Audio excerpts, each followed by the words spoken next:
Yo, welcome back, guys. Another episode. Flag on the play. We damn near about to be on episode 20, episode 18. But nah, bro. How y'all feeling?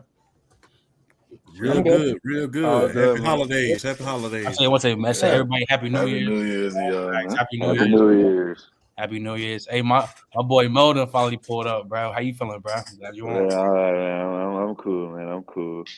All right, but let's get into it though, bro. Cause yeah, because again, like I'm just the host, so I'm asking the question. That's all I do is ask. Sometimes I interject.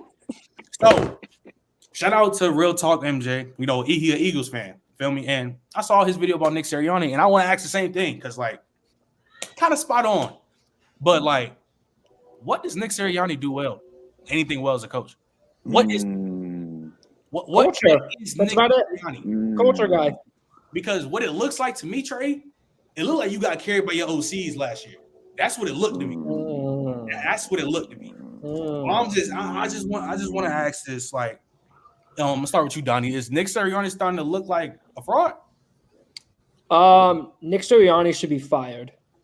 And I'm standing on that. I'm standing on that, and my opinion will not be changed on that. After what I've seen over the last 5 games, you cannot tell me that this guy deserves a coaching job on a team that should be competitive. They should be competitive, and then they're out here losing to almost anybody at this point. I mean, they were on a 3-game losing streak, and then they barely, and I mean barely, squeak out a win at home against the Giants, who, listen, I'm sorry, but the Giants have not been performing at the highest level this year. And then they go home against Arizona and shit the bed against a team who, only because of their quarterback and because of the fact their run game has been outperforming every expectation, they just ran the ball over all of them. Dude, this is a team who was unanimous, and I mean unanimous favorite to win the Super Bowl next year. I cannot recall a single other person saying, "Oh, well, maybe this, or maybe Mahomes," or it was Philly. It was Philly from the beginning, and this team has come out into the NFL season in the second half and looked like absolute shit. The defense has been so terrible, and it's just so funny to see because you hear all those Eagles fans chirping about Gannon saying, "Oh, he was never really that good. Like, he just wasn't good. He was holding us back." And then, you see their defense going from top 3 last year to they're now, I believe, 28th in the NFL in passing yards per game. Good job. Dude, where do I even start? Shane Steichen, dude, where do I even start? Nick Sirianni was given 2 Wonder Boys, dude. He was given Shane Steichen an offensive Wonder Boy and Jonathan Gannon a defensive Wonder Boy. Both of them leave, and now he's doing terrible. Fun fact, back when Nick Sirianni was calling the plays before he eventually transitioned it to Shane Steichen, he was terrible at it. And then he brings on the 2 Wonder Boys, and wow, he looks amazing. And guess what? They both leave, and now Philly looks like a dumpster fire. Are we going to be surprised that Philly's a first-round exit? Dude, we're talking about a team that was the unanimous Super Bowl favorite, and now everyone's saying you're going to be a first-round exit. Like, it just looks like they're going to be. Like, you cannot tell me this looks like a competitive team. You're out here losing to a team who everybody agreed.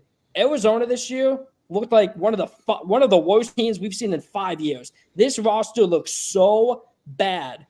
So bad. I mean, this is coming from a Cardinal fan. I said we'd go 1-16. This roster was bad. And they've outperformed every expectation. And you can look at the record and say, well, they're still not a good team. If you watch the games, you can clearly tell this team is feisty, competitive, and have been in a lot of close games. And if they've had Kyler for the whole year, you could argue this is a 6-11 win team. And the fact that this team that has such less talent than you went to your home and ran over you. Dude, I really don't know what to say about Sirianni at this point. He's a culture guy who, when you're a culture guy, in my opinion, and you're not a football junkie, like, not every coach in the NFL is a super hardcore, Andy Reid, Bill Belichick, football, junkie, Like, obviously, each NFL head coach knows a lot, but, obviously, they're not all on the same level. In my opinion, when you're a coaching guy, you need to be able to find coordinators to replace your old ones at a high level. I think I think Dan Campbell is going to do Dan Campbell, yep. Dan Campbell, I think he'll do a good job of it whenever he loses Aaron Glenn possibly, or when he loses Ben Johnson, because he's going to be gone. Like, you need to be able to do that. And he did that at such a poor job.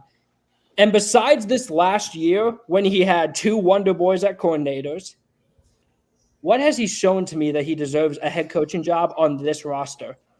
On this roster that everyone said was by far the best. I just don't see it, man. Like, I don't see it. Listen, sure, he's a culture guy. That's not enough. Hey, Champ, how you feel about the Eagles, man? Well, damn, I was gonna say something, but Dunny just took everything. So Oh, just rolled with bro cleared everything. He cleared it all up. Shit, you came up here and gave the whole damn speech. But hey, you gotta give credit where credit is due, Donnie. I salute you.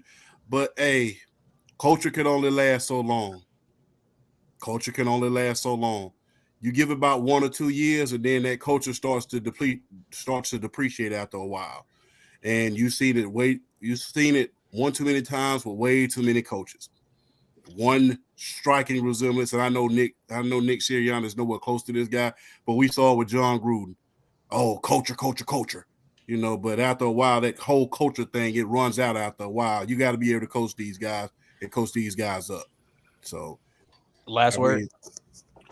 The only thing I want to add is that I agree with him supposed to be in his culture guy. My thing is, when was this culture ever adopted or introduced? I mean, I don't see that. Like, John, I'm glad you brought up John Gruden and Dan Campbell, because the reason being is because we see Dan Campbell's literal persona, his personality, as a reflection on the field of him. When have we ever seen a Nick Sirianni team being a reflection of effort or just toughness or whatever the case may be? I think go ahead, Trey. What you about to say? I was just saying I think we're seeing it, and that's the problem. That's my point. And that's what I'm saying. Like, we can sit here and say he's supposed to be a culture guy. I don't think he's even that. And so now we come to a point where it's like, well, what do you truly provide to the team? And at this point, it's just a guy who sounds good on the mic sometimes. And that's not a head coach to me, man. And it's sometimes. And that's why I said sometimes. Like, it comes a point where a head coach, if you're going to be the leader amongst men, you have to be able to rally the troops, and he does not do that. He's clearly losing his locker room. I mean, I don't know if y'all are watching these guys, but they look defeated in a lot of these games. Like the game just now against the Cardinals, when they literally ran 2 quarterback draw plays or whatever you want to call them, the quarterback run plays and the screen pass, the fucking Kenneth Gainwell. Yeah, that was crazy. AJ Brown leaving the field. Yeah, got Devontae Smith hurt. I was just about to say that. AJ Brown leaving the field. Like, what the hell are we doing? I don't know, man. DJ, how you feel about it? To me, like what he just said, I feel like he lost the locker room, bro. Especially with AJ Brown, like you got him acting like a diva. I don't know why he like getting mad and stuff, but to me, like he's clearly lost the locker room. He's mad because he lost to a bad football team. Yeah, they not rallying behind him like they was last year. It's a good reason to be mad. So that's what sticks out to me. I feel like he lost the locker room, and the 2 coordinators that they lost, that's showing as well, with them like being like struggling right now. Hey, all props to Jonathan Gannon too. I mean, cut you off, but he is coaching his ass off of Arizona, man. He's coaching his ass off for real. Hey, do you think Byron Leftwich would be a good replacement for Shane Steichen up there in Philadelphia? Am I reaching at this point? No, I think he overrated shits. That might be a. It's hard to find good offensive coordinators. What's name? Hey Mo, how you feel about these Eagles, bro? They already said it. Yeah, bro's cooked. He's done it, man. He's done. But yeah, like it's the same thing. You know, you lost your coaches, and I was like, but like you said, culture only lasts for a certain amount of time. You know, after that, you see everything on social media. You know, you see everything. Everybody's like, oh, he does this all together. But after time, you know, you realize and like, you know, what you actually going to bring to this football team. And it was actually what Last Word said is that, like, you know, like, what does he actually, like, brings to this football team? You know, he doesn't rally the troops. This team looks defeated. You got Jalen Hurts giving the same speech. Jalen Hurts, man, but, yeah, man. It's just crazy. I don't think bro's going to get fired because that one Super Bowl, I don't think he's going to, but, man. If they lose first round, I think if they lose first round, I think he's going. This is what I'll say. They were quick to move off of Dougie P. I say if you're gonna fire the only coach that got you a Super Bowl, they were quick to move off of Dougie. I forgot about Doug Peterson. Yeah, that Doug Peterson. And the thing about it, Doug Peterson was right. They were. Hey, shout out Steven with the Soups as a person from Philly. We don't want, bro. Not gonna lie. Hey, yeah, bro. Especially if they go one and done with this squad, dog. If they go one and done, he's cooked. Oh, Jason Kelsey has to retire. Right? There's no way you can look at this team and say, "Oh yeah, we could probably run it back one more time." If I'm Jason Kelsey, I'm retiring. Like I'm just saying, like I got a family. That sounds like some Calvin Johnson shit right there. Like he's got a family and kids. You know, he's doing good on his podcast with his brother. What more does he have to play for, man? He's a first ballot Hall of Famer as a center. Like, what more does he have to play for? Trey, how you feel about the Eagles, bro? I'm not gonna go as far as Donnie is going. The only reason why I'm not going as far as Donnie is going is because I've never really believed in dude. Like, yeah, I agree with that. I watched what the Eagles were his first year, and I knew it was going to be a problem for him when he spent the entire first half of that season completely forgetting that, hey, handing off the ball to your running back is an option in the sport of football. He forgot that for an entire season, and you're supposed to be an offensive guy. First red flag. Second red flag. You took over this team. You know at this point, Jalen Reagor is not good. Devontae Smith is. And what did you do? Hey, we're going to run flood concepts and cell concepts where we're going to have Devontae Smith being the decoy and Jalen Reagor is supposed to be the primary target. Hey, Smith type shit. Cool. Right there. You on strike 2. You was already like, oh, mess up one more time, and we're gonna get you out of here. And what he did, he saved himself by getting to a Super Bowl. So cool. You gonna get yourself a little bit more grace. A little bit. But don't get it twisted. This is the same city that threw snowballs at Santa. They fired Doug Peterson. They fired Andy Reid. Like you laughing, but I'm being so serious right now. You're not wrong. You're not wrong. Them firing Andy Reid told me all I need. People in Philly, they want nothing more than their teams to win championships. They want that shit bad. Do you hear me? I went to high school in Jersey around a bunch of Philly fans because they got a bunch of them in South Jersey. All they wanted was a Super Bowl, and they finally got one, and it was so crazy they literally had Eagles fans eating crap in the streets. And then they turned around and fired the dude who got them a Super Bowl. You think they won't throw your stupid ass out of here? No. They fired him not even a year or two later, did it? I think it was 2 years. It was 2 years after. They won it, and then he didn't even win it, bro. He lost. Well, no, I'm trying to think. He didn't even win. You ain't even win. You just played good. No, I'm like trying to think about like when they fired Doug Peterson. Did they fire Dougie before 2020 or after 2020?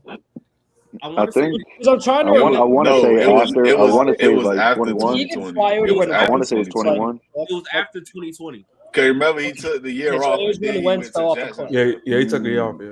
Yeah. But my point is this: like, dude, to me was never a guy that I looked at and I was like, oh yeah, he's a real coach. Like, that's a real okay, this dude's gonna be able to really turn it around. I believed in his coordinators.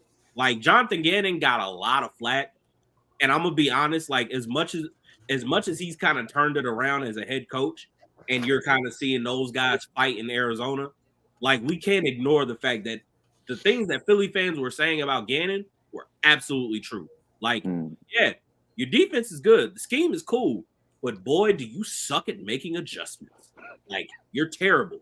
And that's what got it. That's basically was like, oh, okay, cool. We ain't gonna fight to keep Steichen losing that dude. I told folks. I told people, and they swore up and down I was tripping. Y'all don't understand. There are maybe 2 or 3 quarterbacks in the league that are quote unquote scheme proof. Everybody else, you see great quarterback play, 9 times out of 10, you can attach that to great play calling and great play design. And that's what was going on. Shane Steichen, if you really watch football and you know what you're looking at, the stuff he was scheming up in Philly with the personnel they had, no, he was having a field day. As you should. Look what he's doing in Indianapolis. Look what he's doing in Indianapolis. Yeah, man, he turned that squad around. If I'm being honest, I think the biggest disappointment for this entire season for Philly, it hasn't been any of the players, and it hasn't even been Nick Sirianni, because again, I didn't believe him. I think the biggest disappointment for me personally was Brian Johnson. Yep, I agree. Yep. He's a terrorist. He's a terrorist. I ain't gonna lie. And it's like I don't even like. I'll be getting on Jalen Hurts because sometimes the brother just do. He has been playing like but Brian Johnson is bad, bro.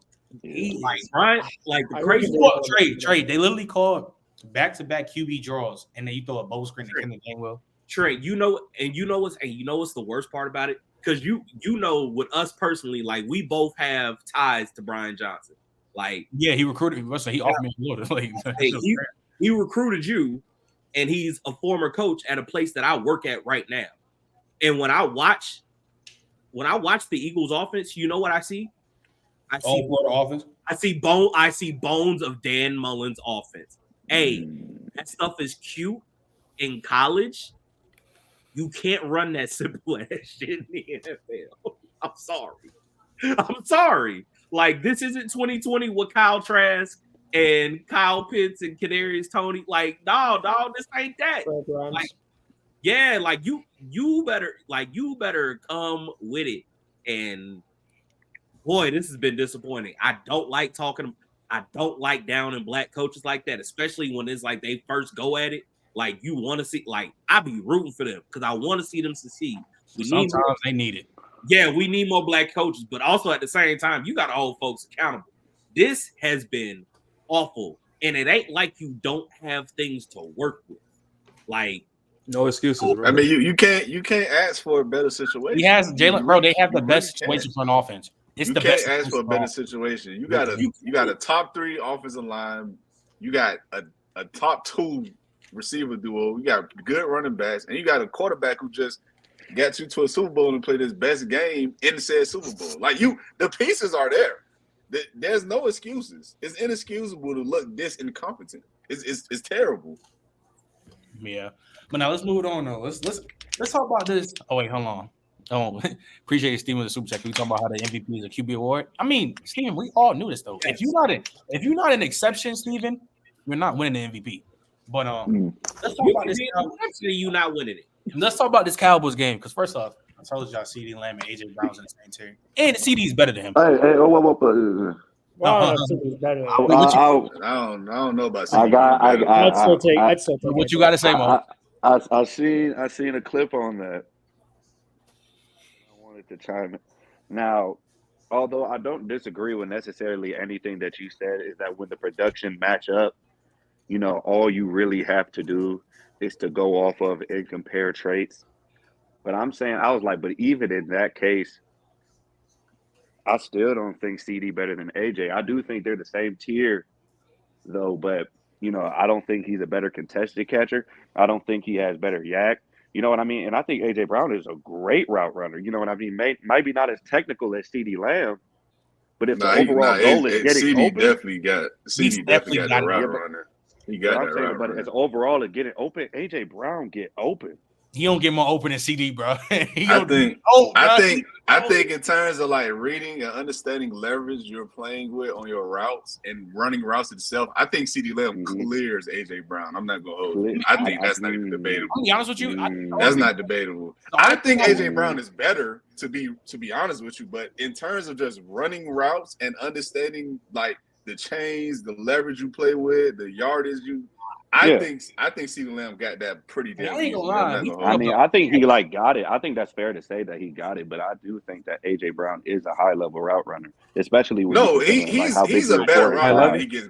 I will admit he's a better route runner than he's. Well, high level. You don't think he's a better route runner? No, sir. I'm not saying like top 5-ish, but I'm saying let me get in on this because Trent know how I feel about it, and he keep doing this. I'm gonna say it every time. I don't think he's. I'm gonna push back.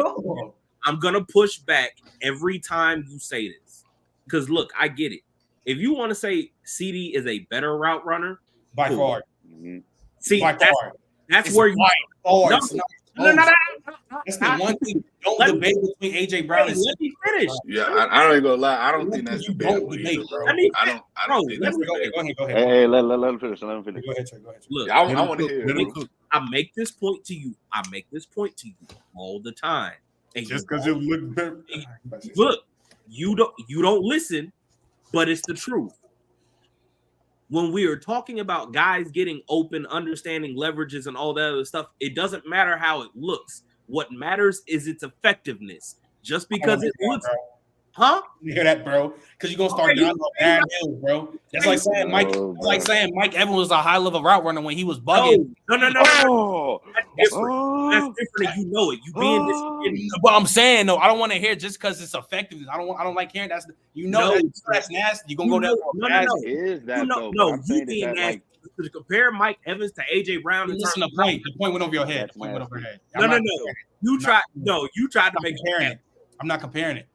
You know damn well AJ Brown's a way better runner than Mike Evans. All I'm saying is that you shouldn't have never brought up Mike Evans today. No, all I'm saying is straight. When you say, it's how effective you are, you're gonna start dying on bad hills because you're a wide receiver that produces a lot, don't make you a high level route runner. I'm not talking. Obviously not that. He's not talking about. We're not saying that though. He's not talking about the production. I'm telling you the reason why people perceive AJ Brown as more of this like physical specimen who isn't this great route runner is because of how he looks. If I'm being completely honest, it's because of his size. Yeah. Like people do not understand. Like people do not understand. Like dude, 6'1", 220. He built like old school Anquan Bolden, but he can bend at the top of the route just like he's not asked to do some of the stuff because again. When we saw it last year, when homeboy was drawing it up, he was running routes. Now they run. No, don't do that. Don't do that. Crazy. What happened? What did he say? He talking. Nah, I don't want to hear that, bro. Bro is still, bro. He's still running. He's still running the routes you like how he was last year, bro. It's not the same trend. It's not nearly as diverse. I understand what you're saying about it's not nearly as diverse. AJ Brown is a good route runner. AJ Brown is a good route runner. Don't get it twisted. We talking about high level guys. He's not. When you start saying the whole by far thing, that's where that's what I mean. That's where I look like. That's where I say. I'm sorry. There's no way you're telling me that AJ Brown and CeeDee Lamb are close when it comes to route running. I'm sorry, you're not telling me. You're not telling me. Their ability to get open is that AJ Brown is damn near just as effective as getting open. If you're saying strictly based on the fact that they could, get open and their effectiveness of creating that separation in space consistently, I can see what you're saying. But if we're talking about we're turning the film more and we're asking both guys to run the same route and who's better at running said route, it's gonna be I think CeeDee Lamb is the better route runner. And it shouldn't be. I mean, that's what I said. That's fine, but I don't think that's really close though. That's what I'm saying. If we're looking at the route let me ask you this, bro. I don't think that's close, bro. Let me ask both. His technique and footwork is better significantly in my opinion. Well, Mo and Trey, let me ask both of y'all this. Because I think there's a guy that runs better routes than AJ Brown, but he's not close to CeeDee Lamb as a route runner. Y'all think Jamar Chase and CeeDee Lamb's route running is close? No. Wait, you say he run better routes than AJ Brown? Wait. Yes. I think yes. No, I'm not gonna hold you. I think he run better routes too. So Trey, I'm gonna ask you: do you think that Jamar Chase route running is close to CeeDee Lamb? Yeah. Oh yeah, we need. I think that's close too though. I think that's close too though. I'm not gonna hold you. I think that's close too. I think that's close. We about to go too deep into the weeds when it comes to Jamar, but I just need to say this before, you can feel whatever type of way you feel about it. the people who be acting again like because of the way Jamar plays, that he don't run routes and he don't be. They bots. Those are bots. Those are bots. Yeah, they just that nigga be. But Trey, you're not talking to bots on here right now. But what I'm saying is this: like the way we perceive dude and the way we talk about dude, we act like, oh, okay, no, he just out here out athleting everybody. A deep ball merchant. Yeah, that's what I mean. Yeah, but Trey, those are bots. CeeDee Lamb, it's AJ Brown, and all those other guys that are in that top of that tier. Okay, so Trey, let me ask you this though. Let me ask you this. Because again, I think CeeDee Lamb is closer to this route runner than this. So you think AJ Brown and Brandon Ayuk's route running is close? Nigga lie. I dare you to fucking lie. Do you think AJ Brown and Brandon Ayuk's route running is close? No. You got me there. You got me.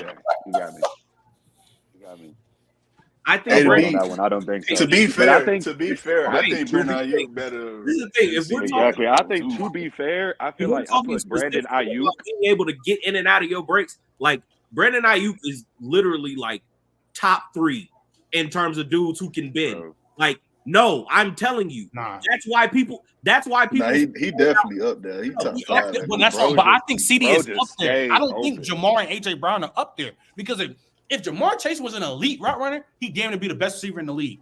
He'd be top 2, locked. Like that's how I'm thinking about it. And I don't think I'm thinking about it. I don't think that's necessarily true because again, there are a bunch of guys at the top of that top, like the first 7 or 8. You could flip a lot of them dudes that are probably like outside of the top 3 maybe and be like, yeah, this the best. Like this guy belongs here. This guy belongs at 4. This guy belongs at 5. And you can sit here and argue it till the fucking cows come home. But like, if we talking specifically about route running, yeah, Brandon Ayuk is better than a lot of dudes. The issue is he's not consistent. He's not consistent in damn near anything else. This is probably his best year in terms of him like actually putting it all together, like consistently showing up in games, catching the ball. His biggest problem, to be fair to him, was that he couldn't stay healthy. That was of course. That was his biggest issue. Brandon Ayuk is nice. It was never about what he. All I'm saying is that I think you dragging. All I'm saying is I think you dragging it just a little bit. Like if you want to say AJ Brown's a top, but I don't think AJ Brown's a top 10 route runner. But Trent, I got a question for you though. I don't. Yo, have it. Is that even if you give route running, let's say we gave it to CD, right? Yeah. What else do you think CD does better than AJ? So here's my thing, right? Here's my thing. Mm-hmm. Oh, I'm all ears. You say AJ Brown is better. That's never been the case. I just say I'm taking CD over him. So I think a lot of like the categories that we talk about, it's a lot closer than a lot of people think. Yeah, of course. Like hands, especially how CD hands has gotten better this year. I think CD has better routes, and then their best ability is both yak, and that shit is really just flip flop. No. What? Huh? I don't think so. You don't think so? You don't think that yak is close? I don't think yak is close. I feel like how you feel about route running is how I feel about yak. That's crazy. Because CD's lack. I don't think so. It depends on like both top 5 yak receivers. I think they both top 5 yak receivers, bro. Well, that just depends on how you consider. I mean, I'll put AJ up there. Obviously, Debo, Tyreek Hill, DJ Moore DJ up there. Moore definitely up there. I say CD. I'm just saying is that this why and I was like, and you can. I'll put Jamar Chase up there before I put CD. No cap. But they on the same tier though. But all I'm saying is that to me is that you can say AJ Brown is better. But I used to hate when. Because I think a lot of people stat watch. I'm not saying you are, but a lot of people stat watch that CD's never had a 1,500-yard season. And now that he's had it, now people trying to make it seem like it's a conversation. I think to me, it's been a conversation. If you want to say AJ Brown is better, cool. Not sure. Okay. But when somebody said, oh, AJ Brown is way better than CeeDee Lamb. Okay. Right. Yeah. I will say that CD, and this might lead into another conversation. I will say that CD was always catching a lot of flack. And it wasn't even because not even necessarily they was like, oh, he just can't be a number one option. That was just ignorant. But as far as I felt like people just you could tell who's box scores watchers for how overblown they blame like the drop issues. Like, yeah, he had drop problems, but people let that be the end all be all. Like when people said Jamar Chase don't got good hands. Look at how many drops. He dropped like 15 balls in the season. Well, I'm like, you take those stats out of context. I'm like, bro, all right.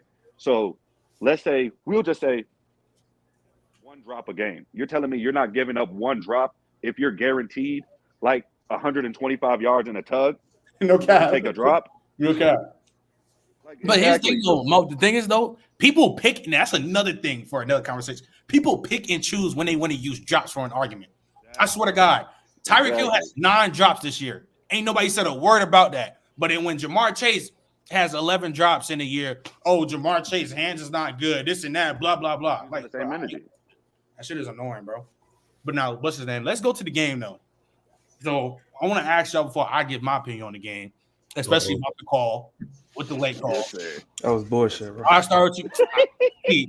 It was BS, but I got a whole different talk about that shit. But I'm gonna start with you, Donnie. Then we go all the way down. Actually, I'm gonna start with you, Mo, because I start with you, Donnie, first, and then we can go with Mo, Trey, and DJ. Did the Lions get robbed? Oh yeah, they got robbed. Well, like I was like, yeah and no. I mean, as far as that one call goes, I mean, like, yeah, but there was other factors that costed them into losing that game. I mean, you did get like 3 tries, and that shit also didn't work out then. Plus, going for it on like 4th and 7, that shit was ignorant. But yeah, they definitely did. I mean, they definitely got robbed. I mean, like talking about all that plays. And he went up to the ref. You try to explain it to the ref and all that. And then you had Dan Campbell speak to him, and I feel like this just leads back to, refs not being held accountable, for boneheaded shit. You know what I mean? But as far as that goes, yeah, the Cowboys, I mean, the Lions did get robbed. No cap. Trey? No, they didn't get robbed. Thank you. Thank you. Shit. Like as much as I wanted the Cowboys to lose, like I wish nothing but the worst for anybody in the NFC. Like, Indeed. Like Indeed. I don't know how some of y'all football fans was raised. Like, even with the college football playoff going on, I'm seeing a lot of SEC pride and Big Ten pride and all that. No. I root for my team, and everyone else can take a long walk of a short pier. That's how I feel about my NFL teams too. So yeah, like, I wish nothing more but the Cowboys to have continued failure. Mm-hmm. They did not, like, this wasn't a hose job. Like, I would have agreed with you if old dude reported and then lined up correctly, because that was the other part that no one seems to talk about. The fact that one of y'all reported. Even if the ref missed it, you still lined up incorrectly. It's still a penalty. So either way, you lose. And then your coach is just like, nah, we doing it. Like, cool. I appreciate the aggressiveness. But objectively in the moment, you probably at that point should have just been like, you know what? We done scared these boys. Let's go ahead, kick this junk. Taking into overtime, and at this point, I think I can run the ball on you consistently. If I get the ball, it's OV. And instead, you wanted to be a meathead. I get it. We love Dan Campbell. I love Dan Campbell. That was a meathead decision. That tells me you used to play like you used to be a blocking tight end. Because that no, that's crazy. You won't that. No, that's crazy. 30 for that.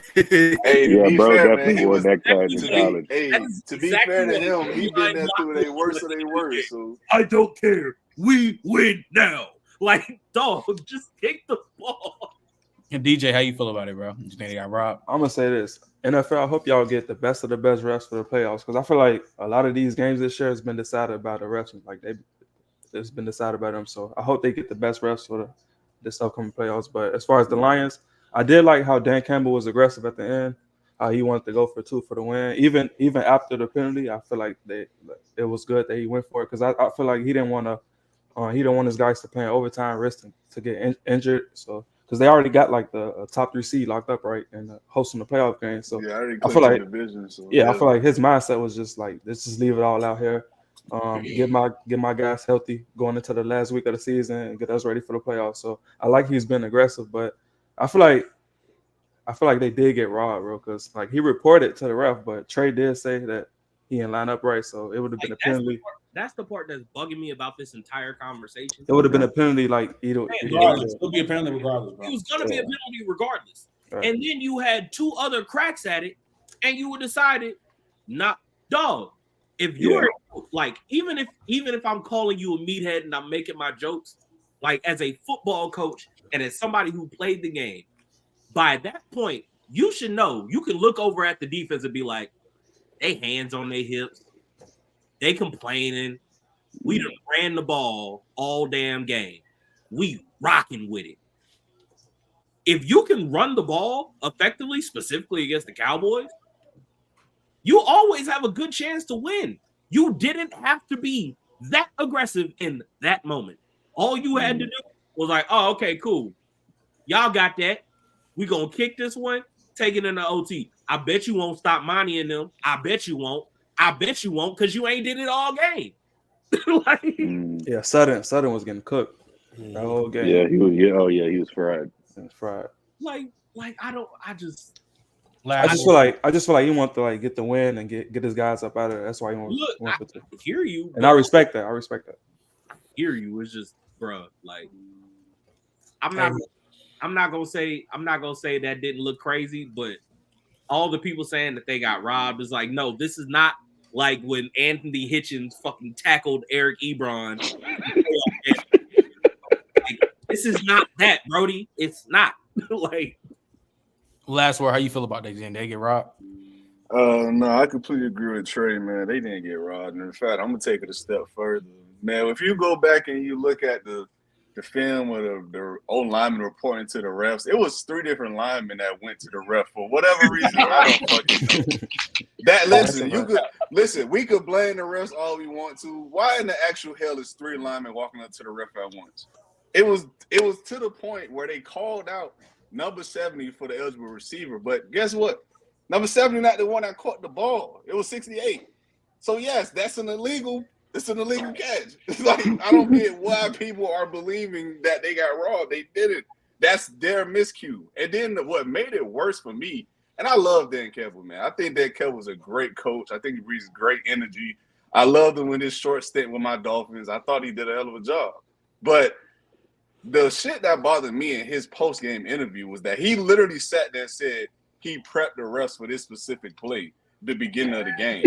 I'm like, what? How are you prepping the refs for a play that happened 2 hours later in the game? What? I'm like, what are we talking about? Like, how does that even make sense? And it's just, and the more I seen the shit come out about what happened, the more I was just like, the Lions lost this game. Forgetting them getting robbed, they just lost it. Not only did you have multiple opportunities to just take the field goal and go into OT, but you were purposely overly aggressive just to lose. I mean, whether or not he knew they was playing with house money or not is irrelevant. They lost a bad they lost a bad way, bro. Like it don't look good. Champ. Mm-hmm. If you really want me to be honest, man, everybody's so quick to blame the referees. What about that phantom trip that we saw earlier in the game? What about those 2 interceptions that you threw earlier in the game? I'm gonna tell you just like this. Talk about it, bro. Hey, all of y'all are athletes in your own right. You remember what Coach used to tell us? You cannot what? Leave it in whose hands? The refs' hands. And if you put yourself in a position to lose, then you might lose, unfortunately. So, with that being said, you have to watch what you do at the beginning. Jared Goff, was an interception machine during the first half of that game. Jared Edge. You shouldn't. Talk to them pictures sickening. It shouldn't have ever been. And my thing is, you had 2 more opportunities after the fact. So you can't. You got not one. You had not 1 bite, not 2 bites, but 3 bites of that apple and still didn't swallow. So I mean, it's not my fault when you choke on it. So, oh my god! You had 1 bite. You had not 1. No, I mean the first time the penalty, I understand. Second time, Michael Parsons got a penalty. Okay, the third time, Jared Goff go out there and throw it at the tight end's feet. I mean, how many chances do you want? I mean, Jesus. I mean, it's just like going to the house trying to make a peanut butter sandwich and you burn down the house. What are you trying to do? Go ahead, Donnie. I have absolutely nothing to say. They covered every single bit. I got nothing. Bro, to you say. know what's crazy? People always talking about the refs. Listen, that why is nobody talking about Jared Goff?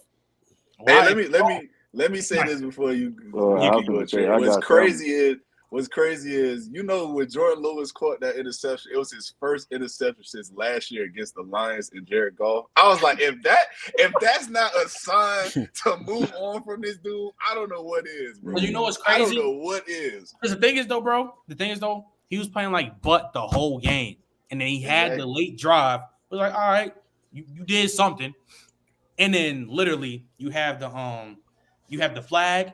And then not only wasn't the Michael Parsons offsides, you threw a pick. If he wouldn't go offsides, the game is over.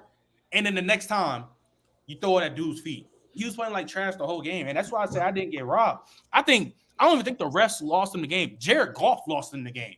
It was multiple times he capitalized, and he didn't do nothing with it. He didn't do nothing.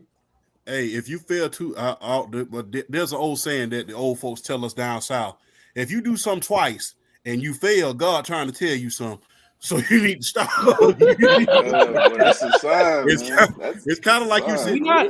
Steven, we're not acting like you sitting there. I love you text to a girl you ain't supposed to.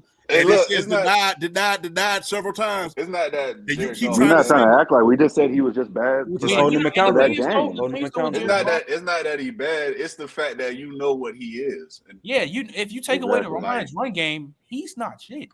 I mean, what? And I do have a thing for that. What more does here's he something need I don't think him? everybody's talking about. Wasn't it the same thing as St. Louis? I mean, you know what's crazy? You know what's crazy?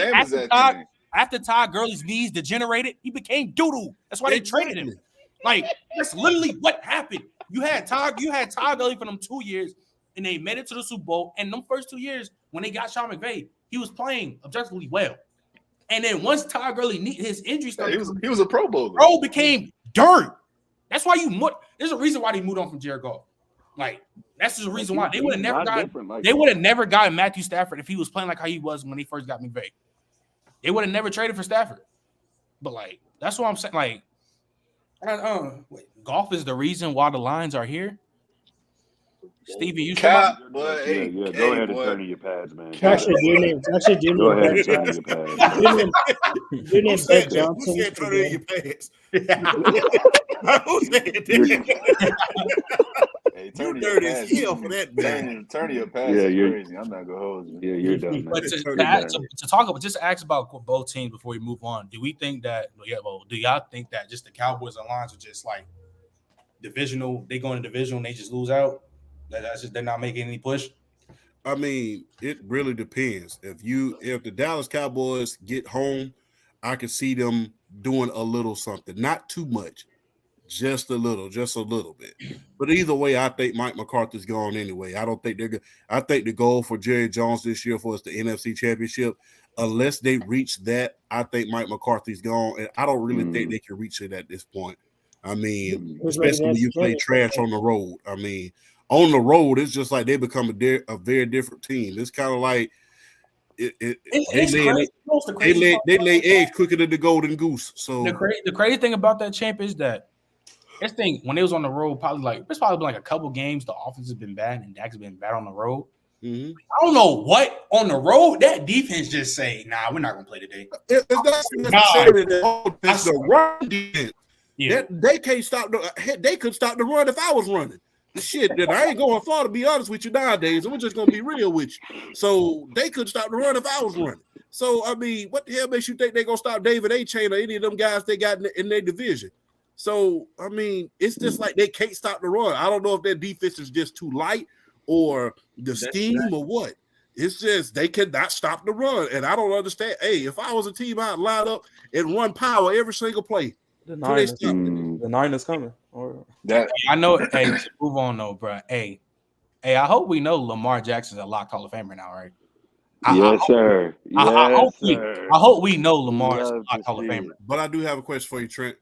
Do you think has surpassed Steve Young if he wins the Super Bowl and Super Bowl MVP as the best running quarterback ever. I'm not gonna hold you. If Lamar go on to win an MVP, if he go on to win this MVP and this Super Bowl, yeah, he's over. Hey, I know this though. Lamar.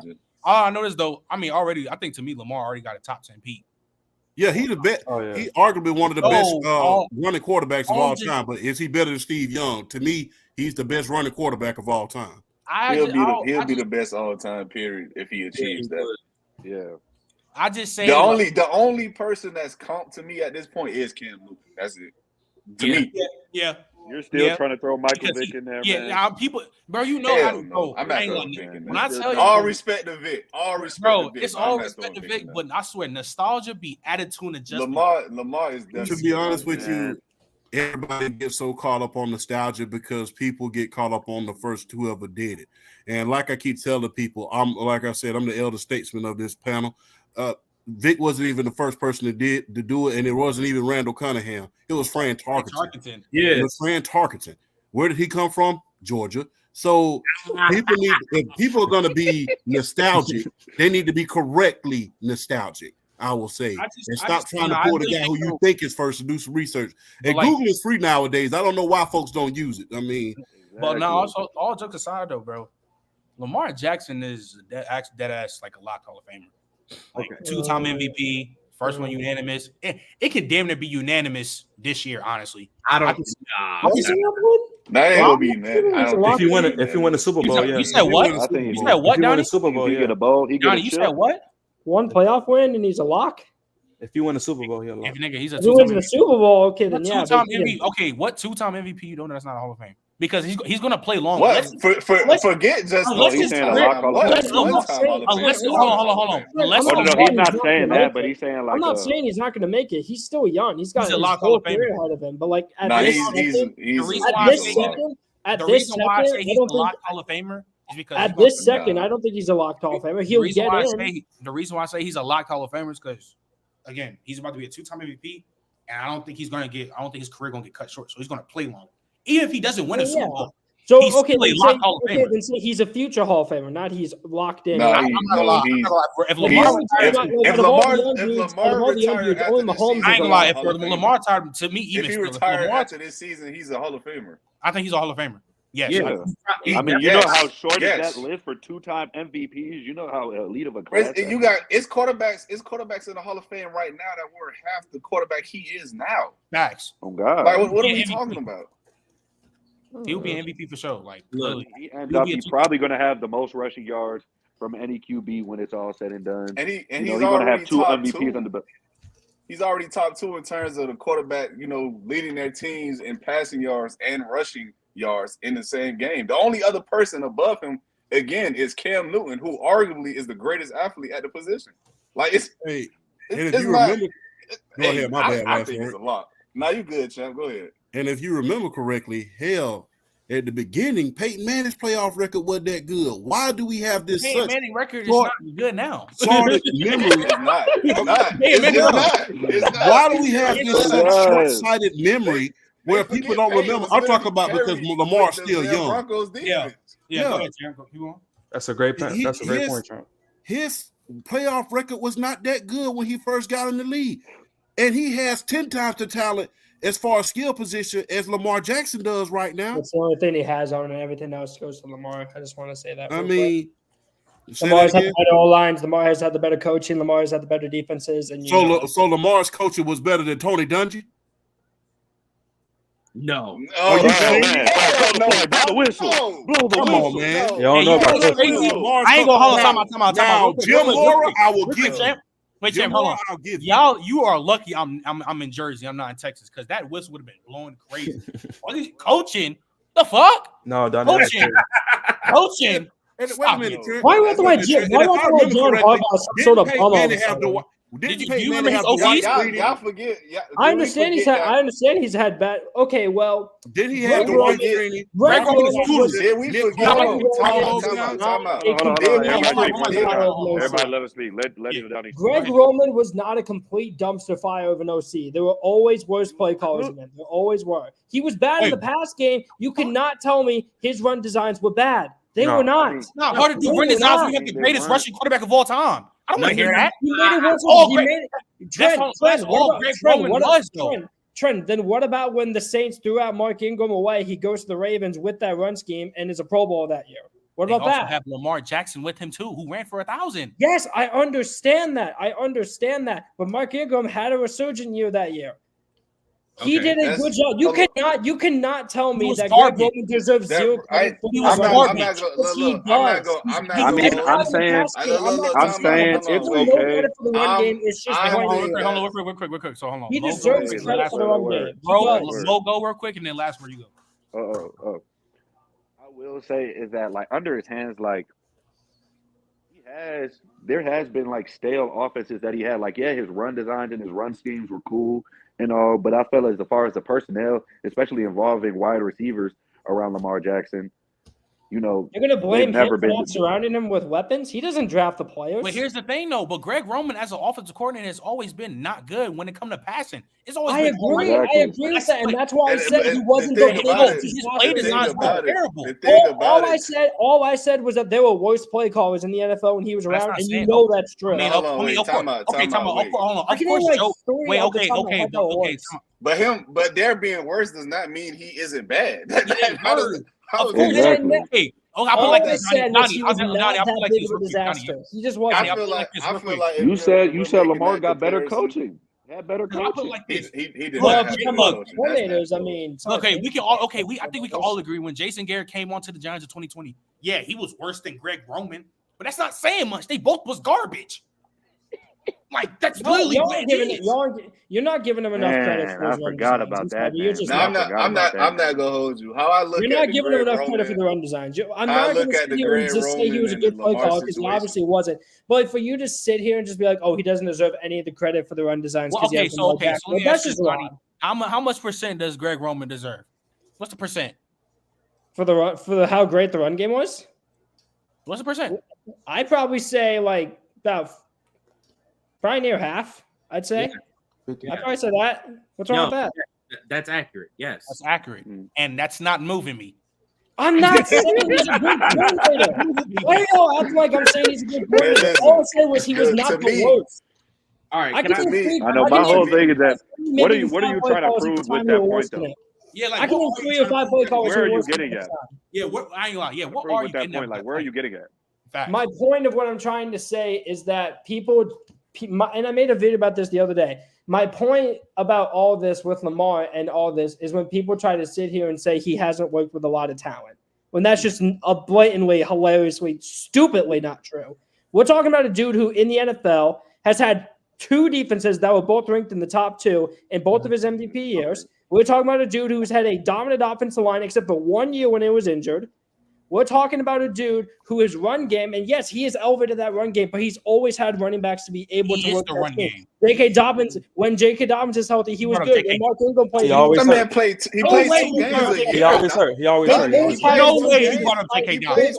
They've always had a J.K. Dobbins averaged over 5 yards a carry every single who? Wait, time out. Okay, wait, time out. Oh, do you mind, Donnie? J.K. Dobbins averaged over 5 yards. I am a J.K. Dobbins. Aren't you the type of don't you? Oh, I know you for a fact because I know you've talked with other players in situations when they're talking about attention and garnering attention. He got that 5 yards per point. What's the name? 5 yards per carry because of Lamar. They had to worry about Lamar too. So you have to put that in the factor too. You're saying every single handoff that they gave him.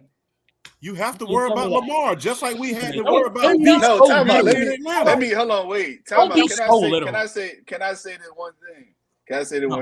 Let me say this, bro. As far as the Greg Roman situation go, to me, when you're comparing that sounds a lot like the argument people tried to make for Nathaniel Hackett with Aaron Rodgers, bro.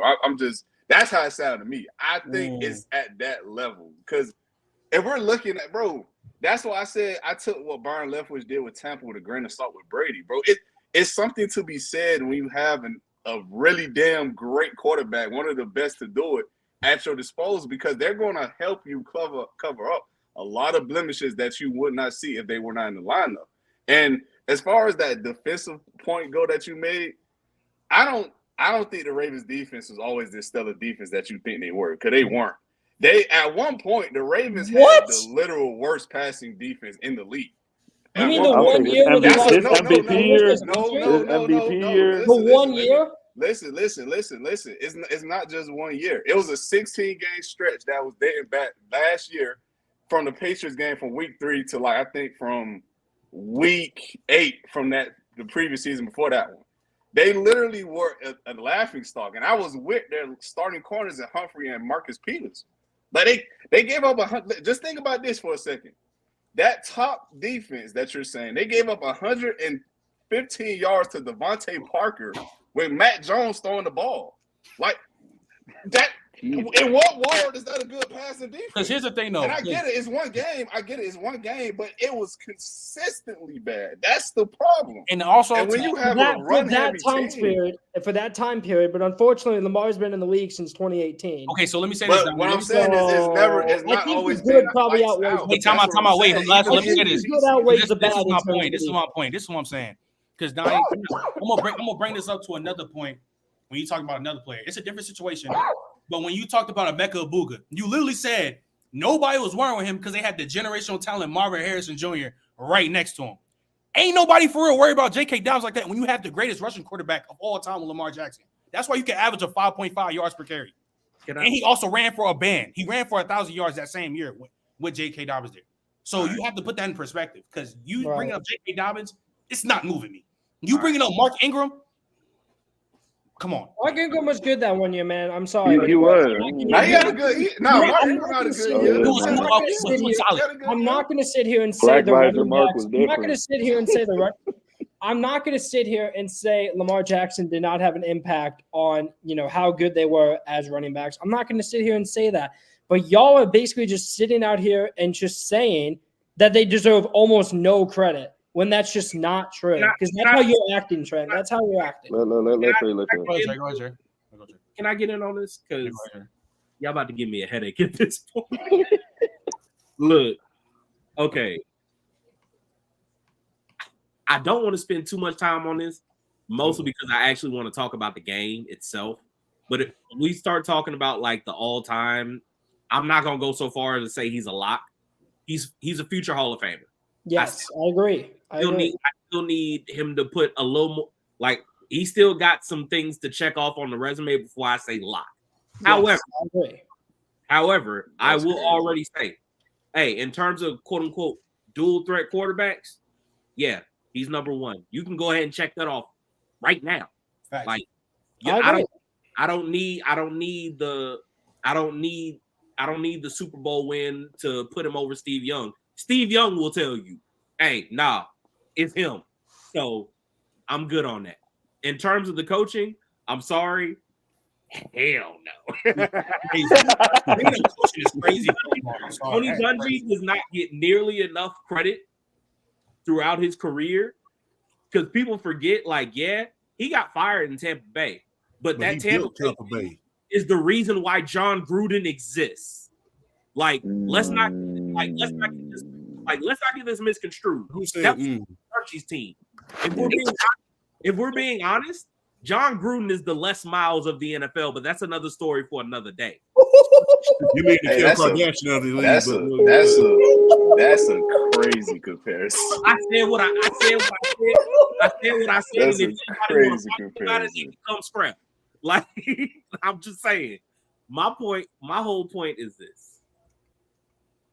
To y'all's specific point about the run game, yeah, they're like, hell, champ, you could attest to this. They called it the Michael Vick effect. Yeah, DVD. Like, Vic, Dunn, Duckett. That's the reason why they had to watch every damn body because of Vic.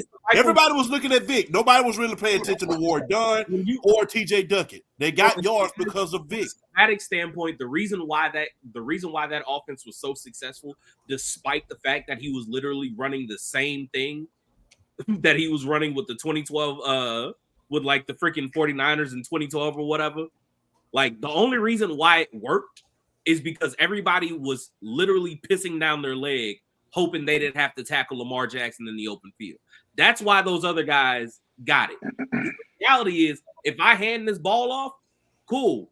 I can hand this ball off, and all of the backside defenders have to spend an extra second trying to make sure that I don't have the ball if I'm Lamar Jackson, which allows the offensive line to get up, climb up on linebackers, block them off, and now you get situations where J.K. Dobbins is averaging the most yards before contact.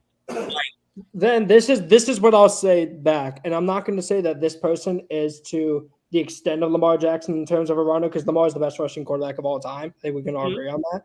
However, can't you say the same thing about someone like Kyler Murray? Can't you say something similar to to Josh Allen? And both those guys who have – this is the first year in Kyler's career and Allen's career where they had a legit run game that they can rely on. And this is the first time in their career. But we say that that's my point. I didn't call it the Lamar Jackson effect because it was called the Mike Vick effect. The reality is it's really only called the Mike Vick effect because they were the first team to like really take advantage of it in the run game. Because back then you didn't even want your quarterback running for real. But with him, it was like, dog, we have to use this. If we don't, we lose. But that whole notion of like, yeah, if your quarterback can run and you play 11-man football, it's over. Like, it's over for you as a defense. So yeah, like you can say that about Kyler. You say that about Josh. Any of these quarterbacks that are running, yeah, you could say that about all of them. But the one that's affecting it the most is Lamar, because if we go back and look at the dudes that have been lined up behind him and next to him, like even with the whole O-line thing, like, yeah, the offensive line was great for a point, and then Marshall Yonder retired, and then Ronnie Stanley's knees got blown to the ninth circle of hell. Yeah. Like, I agree. You're not wrong. Marshall Yonder retiring definitely hurt him. I'm not going to disagree with that. Like every year that Lamar has progressed as a passer, everything around him up until this year has gotten progressively worse. Like it's still not good with Ronnie Stanley. Ronnie Stanley is having to Ronnie Stanley's better than most starting tackles, though. He's better than most starting tackles, but you're paying him like $100 million, and he might be tackle 15. And you have to sit him out every other series because his knee might go back to the ninth circle of hell. Like, dog, this is not a good situation. Like, this is not a good situation if we're talking about tackles and roster management. It's not great. It's not this, oh, okay, cool. Like, cool, hunky-dory. Like, no. Like, he is, like, in certain places, it's better this year, but it's still very much so a situation of Lamar Jackson making chicken salad out of chicken shit. Like, plus he got Mark Andrews. Yeah, he's still doing a lot to cover it up. I'm seeing Baltimore fans talk about trademark Andrews, and I'm like, bro, are y'all high? Like, like Isaiah Likely been balling, but you know what's better than one good tight end? Two. So yeah, but like, let's get to the actual game. Yeah, let's get to the actual game because I keep telling y'all the Dolphins are frauds. I keep saying it. I know last word got a take. I want to hear this off so I can get him for the clip.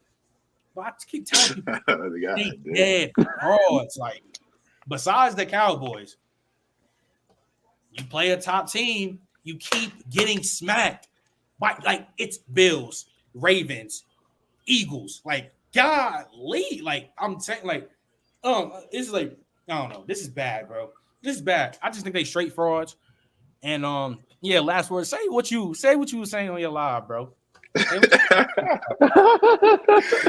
didn't even know you see it. That shit, I seen it. So yeah, you gotta say it. I seen it. Yeah, I mean, Champ probably, I don't know if Champ seen it, but I say it on here. So let me just say this, man.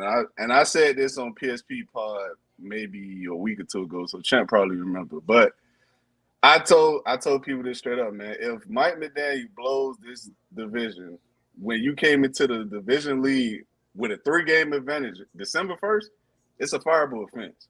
And I would not be upset at all if he was to be fired because it's inexcusable. And I get it. People are going to throw out the injuries. They're going to throw out the circumstances that's been put in front of him with players going down. But the reality of the situation is you lost your 2 best edge rushers because of your ineptitude as a coach. Why in the hell is Bradley Chubb in the game down 30 with 3 minutes left to go? Why? It just people coming to me telling me he got to learn it, bro. A 10-year-old can go out there and know to take out starters if I'm down 30 points with 3 minutes to go in the game. You don't need to coach for 2 decades to know that.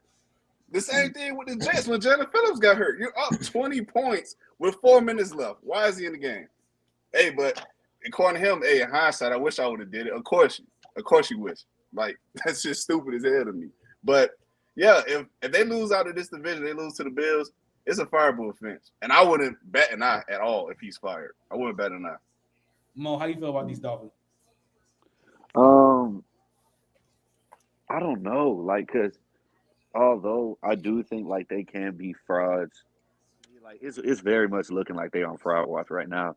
But I don't know. I still think like they can get it all together. I still think they can low key be a formidable team in the playoffs.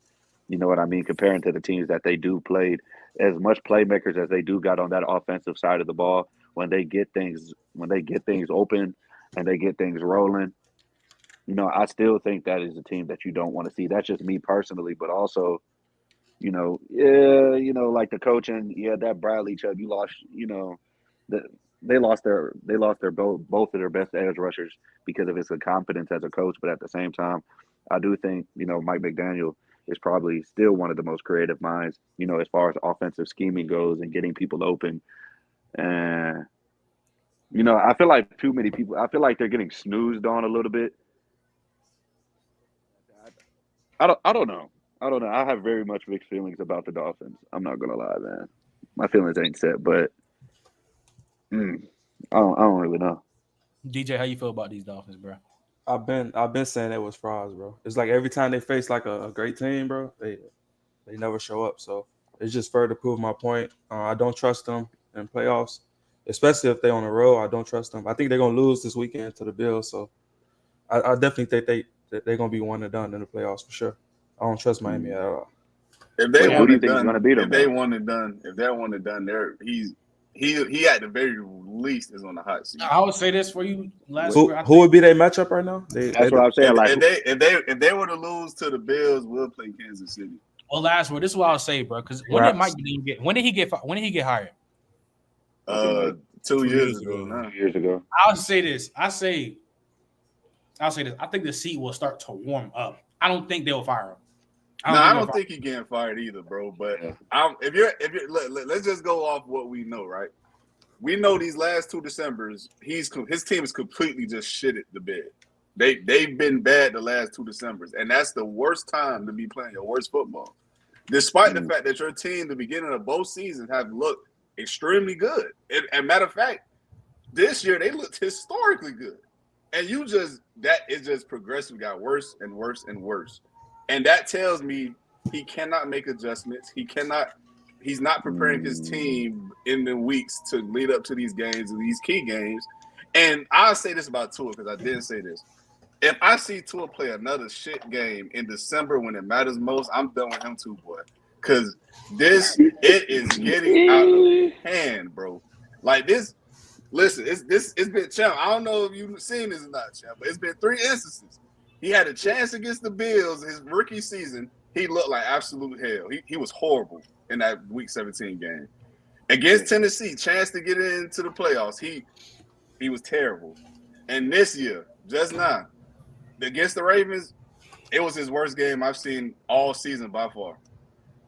If it happened against the Bills, listen, man, I can't keep defending it. I still think he's a top 10 quarterback this year. I think he's earned the right to be called that because he's played well. But I can't ignore the fact that he plays his literal worst when it matters most. Trent, you know this. I say this all the time. That matters more to me than any statistic you could bring up. How do you play when it is all on the line? And if you can't perform during those times of need, then how in the hell can I expect them to pay you $45-50 million annually? Like to me, that just wouldn't make sense. But the thing is, though, well, I'll let Champ go and then Trey on that. Are they frauds? They on the watch. because when you go to the playoffs, there's no team that's bad. Everybody's good. Yep. Everybody's good for the most part. I say we see some horrible teams in there, you know. But my thing is this: they got off to this real hot start, especially when that 70-20 game. And we thought they were about to break the scoring record of the Denver Broncos. We thought they were going to do a multitude of things at this point. But it seems like as progressive, they slowed down. I don't know if that's just me or not. I don't know why this is, and I pay attention to this closely because I'm a guy who loves to run the ball. Because eventually the defense goes softer if you run that ball right. Why does he give up on the running game at the most inopportunistic time? It's like sometimes they'll be just going at it, and then all of a sudden, I want to pass. No, keep pounding at him. Keep going. Keep running A-chain and keep running. I can't pronounce the guy's name. Mostly. Keep running those two guys. You are on the verge of having two running backs rush for 1,000 yards if you play it right. And not only that, run into it. That's what that zone blocking scheme is for. It's based around the run. Run that ball at that defense and just run it down their throat. And another thing that has always kind of bothered me with the Miami Dolphins, I don't care what era they're in, once you get them above that Mason-Dixon line, it's ugly. Hey, what's up, guys? I don't care what area you in. Once you get the Dolphins above that Mason-Dixon line, all the Florida teams above that line, it's over for them. Because I think they're going to get beat bad this weekend because, I don't think they can play in the cold. That is the game in Miami. It's in Miami. Yes, okay, so they better be glad it's in Miami because they have to go on the road. They got to go to Buffalo in the playoffs. That's their ass, Mr. Postman. They can kiss the baby. I think regardless they lose. Yeah, they losing regardless. Yeah. Hey Trey, Trey? Go ahead, bro. Follow Karen. Okay, so after watching that game specifically, three things stuck out to me. So, one, obviously Lamar Jackson is Lamar Jackson. Like, I don't want cool.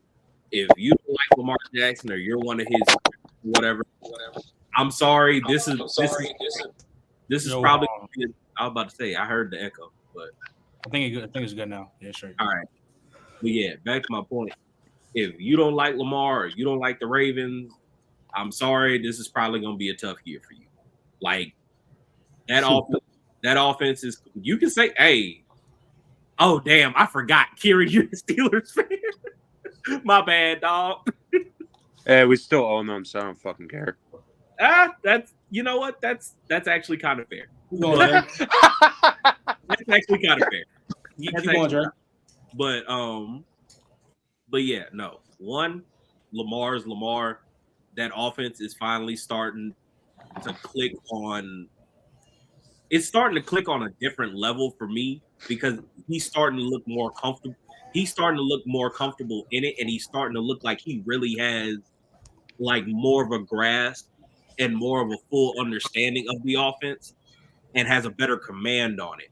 So now they're playing matchup football, which is something that the Ravens haven't been able to do with anybody. There's never been a point in time where a Baltimore Ravens offense has lined up and said, we're playing a team this week that doesn't have great linebackers, or a corner just went out in the game. Let's go attack this new guy who is clearly a backup. You want to know why? Because they never had the personnel or the coaches to do so. And now they have both. That is scary. Second thing that kind of stuck out to me. The thing that I've watched all year with this defense that has been so special to me, obviously Roquan, Patrick Queen, all those dudes have been playing really well. The guys up front, even though they don't Justin Madubuike has kind of had an awakening. He was one of the guys. He about to get paid. Oh, boy. He about to get paid. He gonna make a big. Can I interrupt for a second? Wouldn't you agree that it's not smart in order to pay him that amount of money because there is a such thing as playing for a contract? I mean, yes, but also, if I'm being honest, I would only say that if the talent didn't match up with the production. The production, I mean, the talent has always been there. The production is up this year because he's getting more snaps, if I'm being honest. Because he was playing behind guys that at that time were just better than him. And now with what they're asking him to do and him kind of taking leadership in that role, he's proven that he can do it. So yeah, I'm not saying pay him Aaron Donald money, but like if you're gonna like for a dude who's an interior rusher, he's probably one of the better guys in the league right now. So yeah, go ahead, pay that man. You drafted him in the second or third round. He's one of your homegrown guys. Yeah. Would you give him Jeffrey Simmons money? No. Ooh, hell. No. Hell. Would you give him Dexter Lawrence money? He's not that good. I'm about Good. to Dexter Lawrence money? huh? Would you give him Dexter Lawrence money?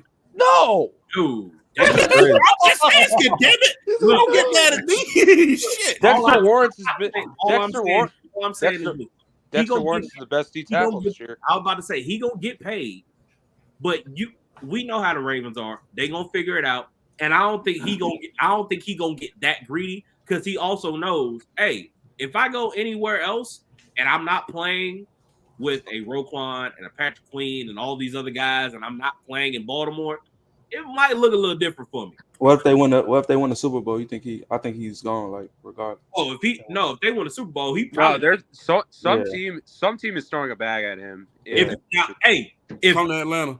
Come to Atlanta. Come to Atlanta. I'd love to see him with Grady Jarrett. Chicago too. I'm gonna tell you right now, that sound good on paper, but boy, that's one of the smallest defensive lines in It is. No, they got. Is it Calais Campbell in Atlanta?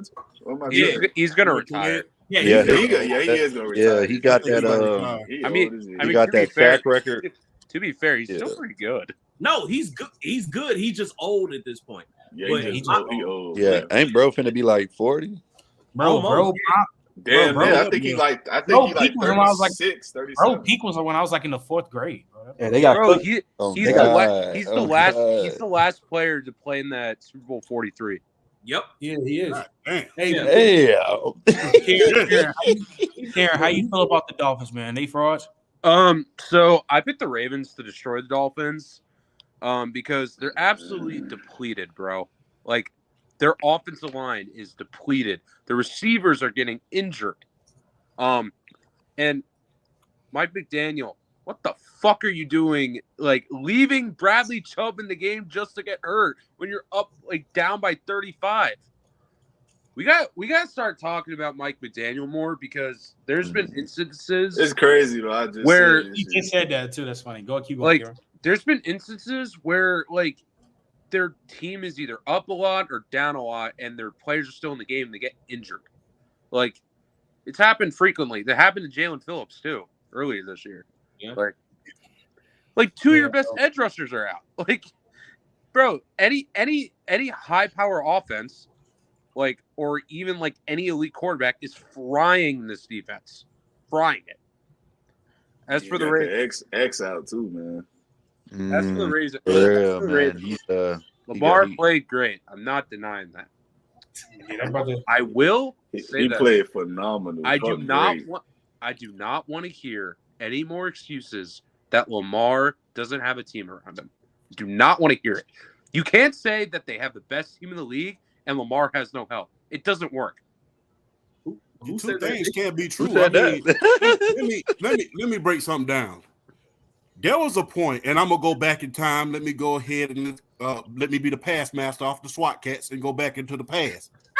There was a time where the Philadelphia Eagles had arguably one of the best defenses that you'll ever see. And Randall Cunningham was arguably the best scrambling quarterback you ever want to see. But at the same time, the only player that they had on offense was Keith Byers. I'm not. That's the only player that they had as far as the skill position. We're not saying. Let me finish real quick. We're not saying that he has no help. We're saying that he doesn't have some of the weapons that some of the other quarterbacks do. We're not saying that's all I've ever everybody's saying. He doesn't have a Stephon Diggs. He doesn't have a Justin Jefferson. He doesn't have a Jamar Chase. He doesn't have a Joe Mixon. I'm not saying that you're saying that. He doesn't. Wait. I'm not saying that you're saying that. I'm saying that people on the media that are saying I'm saying the people on the media that saying that the Ravens are the best team in the NFL. You can't say that they're the best team in the NFL and say Lamar has no weapons. It makes no sense. That's not true. That's not true. That's not true. That's not true. Come on. His unanimous MVP year, he didn't have that many. The only weapon he had was Mark Andrews. It's lack of weapons. His best receiver was Willie Snead. Hollywood Brown. What? Hollywood Willie Snead, bro. His best receiver was Willie Snead. Were they the best team in the league? Huh? Were they the best team in the league? Yeah, but he still lacks weapons. They're going by record, bro. Listen, I've said this for the past 2-3 years. Then that's flawed. You can't go by record. Lamar. No, that's what I'm saying. The media is 14-2. That's what I'm saying. That's what I'm saying. The media and they lost in the first round. They got mopped. That's not the point, though. That's not the point. It is. You can be one of the best teams in the league and still lack weapons on offense a lot. We literally seen with 2019. No, I'm saying people are saying they're the best team in the league. Like I'm just saying, like, objectively on paper, are the Niners the best team in the league or the Ravens? It's the Niners. But we're talking about play. If we're talking about play, it's the Ravens. They still lack talent. Two things can be true. You can be the best team in the league right now. Duality. You lack weapons. Wait, I just need to say this. So going back to what I was saying about that offense, like, we have to acknowledge this is the first time Lamar don't even have elite receivers right now. He just they're okay. He got good ones. Yeah, he got good ones. The whole point that anybody has been saying for the last few years about Lamar is, hey, I don't need you to go out here and get him Calvin Johnson and Julio Jones and throw Antonio Brown in the slot. Just get him somebody that don't have half of their hair dyed blonde. Like, stop telling me. Don't. Well, I will say this. They go get that is people. Yo, can I say something right now? Like, that's all we're saying. That is I will say though, to Kieran's point though, This is the first year that he has had like a real full receiver room, like not like one weapon or he's got a tight end and one other guy that might be able to get open against man coverage. This is his first year as an NFL player with a real receiver room. Like, they can put 3 or 4 guys out there and they're actually like kind of good. My thing is, I think we have to give credit to like Tom Monken a lot because he's getting these guys open. Oh yeah, but I'll say this though, Trey. He's been a great guy since that. Like Zay and Odell's been playing pretty solid. Unless like they sell him, unless they just sell Lamar, he has no excuse to play back. No, he don't. Exactly. Like if they lose and he play back, I don't want to hear the weapons unless he gets sold. Unless he gets sold like. I mean, hey, they play back. It's. I'm about to say, if we're being fair, he got sold in 2019. I already told you. No, he didn't. Yes, the hell he did. No, he didn't. Yes, they didn't get sold. They had 8 drops. They had like almost 10 drops that game. They had 10 He threw drops 59 times. He had like 29 incompletions. They had to throw And 59. They had to throw 59 times. It was 10. down majority of the game. You have to throw the ball a lot. Wait, they didn't. He also had 500 yards total by himself. They had crucial. Okay, drops. that doesn't mean he was good. Critical drops. But he wasn't They had bad either. critical drops. Yeah, but like, They had it's critical still like. drops. Wait, hold on. No, I'm just saying. Hollywood Brown literally. No, dropped 2 touchdowns I'm that just game. saying. Compare what he was in the regular season. Like, he was not good. Like, you can't tell me he was good. Cool. The man can't throw the cannot ball tell me he and was catch good. the ball. Look, bro. Like, But that's how you gonna compare that. Hold on. I need. That's to, like I need- comparing 2015 Cam to Super Bowl. Of course, it's not gonna be looking good. He playing like an MVP. Bro, I just need to say this. Cam has a more of an excuse than Lamar, but To be fair, not really. Because yes. No, wait, hold on. And this is why. This The is reason why he lost Lamar, yes, he did. that Panther defense Hold was on. nice too, Hold on. though, boy. I need people to stop playing revisionist history with this Lamar game because there's a whole half of the ball that never gets acknowledged during this game. Everybody talks about, oh yeah, he had the number 1 defense in the league going into that. Does anybody remember what that number 1 defense did? Was Derrick Henry? Derrick Henry cooked him, Ended nigga, Earl boy. Thomas's career. He literally turned that boy around while he was running full speed and pushed him out of bounds like he was a bad little 8-year-old who was just in the way in the house. No, like, I'm not saying the defense played good. I'm not saying the defense played good. I just acknowledge that game. The defense literally folded. He had on I'm not denying that. Like fucking paper. No, I'm not denying that. I'm just saying it's a team failure. It's like I don't think anyone played good. I legit don't think anyone played good. But okay, cool. We can agree to that. My whole point is, Kieran, when people talk about that playoff game, they don't talk about it as a team failure. What they talk about it Lamar failure. As a Lamar failure. There's a difference. Well, I think people call it a Lamar failure because he was the MVP. That's why. If he didn't win MVP, I don't think anyone would care as much. Nah, I agree. Because think about Peyton Manning and like how many MVPs he had. Like, do you think like people would care as much if he was like winning MVPs all the time? If he wasn't, I mean, they would because he's still a top quarterback in the league. Yeah, that's true. So it go both ways. But now let's move it on though, bro. Sorry, I'm kind of rambling. Sorry. You cool. That's what it is. You cool. Donnie went on a 5-minute rant on Nick Sirianni, bro. What does he do? What does he do? Hey, bro. I asked the same thing. What the fuck does Nick Sirianni do? Bro, I asked the same thing, bro. I literally just Bro, I made a top 10 head coaches list like last year, and people were pissed like that I didn't have Nick Sirianni. He's like, oh, he had the best record in the league. He doesn't do shit. He made the tush push, and people think he's good. That's it. Yo, speaking of coaches, yo, Kevin Stefanski got that coach of the year in the bag. Oh, I agree. I thought it was ain't no discussion. I was aiming for D'Amico, but bro, like they 11-5 with Joe Flacco. Yeah, they're 11-5. It kind of sucks. It kind of sucks because I think like 3 other guys can win it any other year. You're right, but the thing is though, they're like 11-win team without their best player.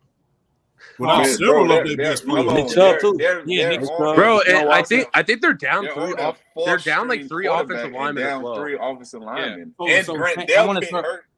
I want to start with you, champ. So, are the Browns looking like the most dangerous playoff team in the league? I'm not trying to play them if I was somebody, because the thing is this.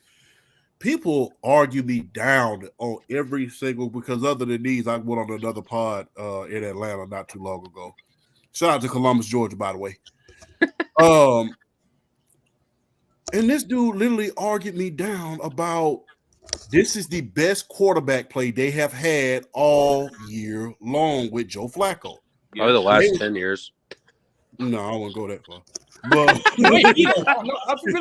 since Baker, maybe his rookie year. The Baker disrespect is crazy. No, I was joking. This is arguably the best they've looked, and they're down to their 4th-string quarterback. Not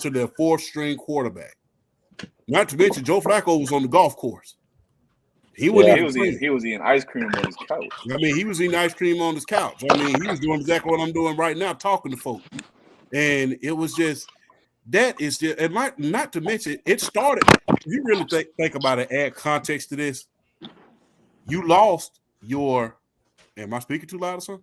No, you. No, you lost your main offensive weapon at the beginning of the year. Yep. You lost your safeties, your offensive line, and you got to think about this. You lost 3 different and your quarterback wasn't even playing that good. You look more dangerous now than when you did when you had your starting quarterback in there.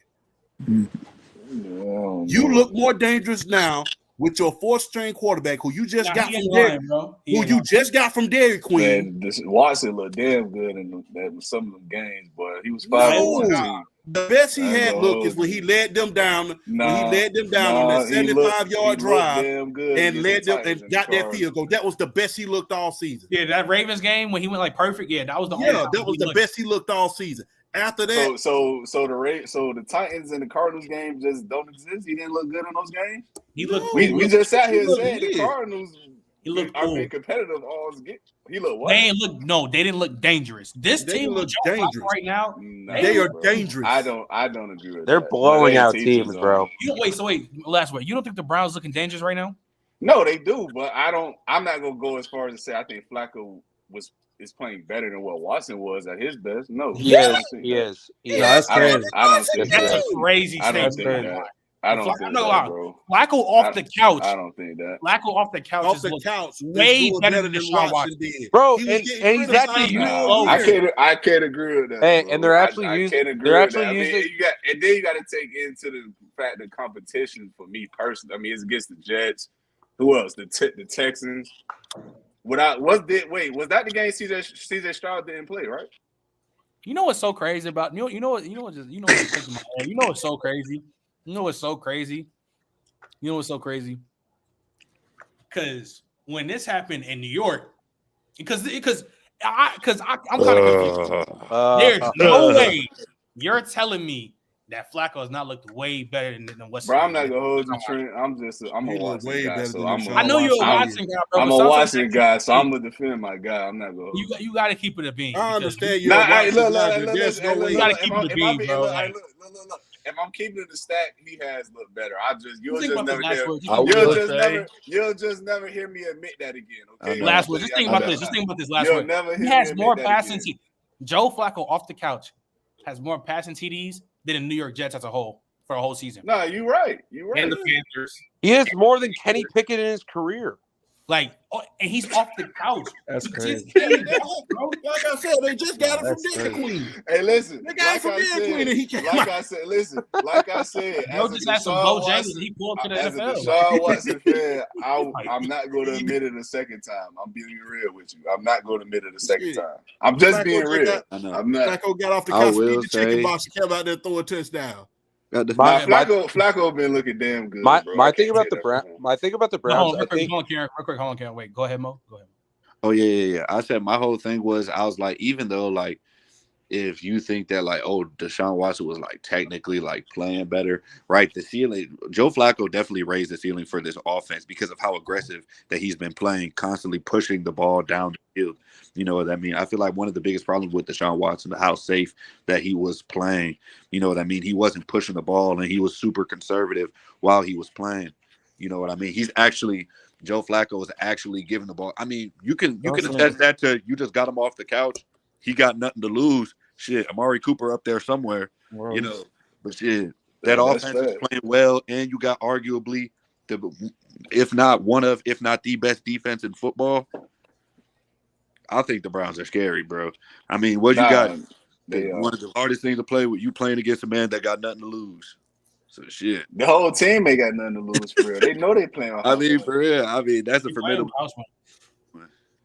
Yeah, I tell you one thing, boy. Nobody in the AFC want to play them right now, boy. I say like knowing Joe Flacco history and like how you can get hot in the playoffs. I know it's been like a while.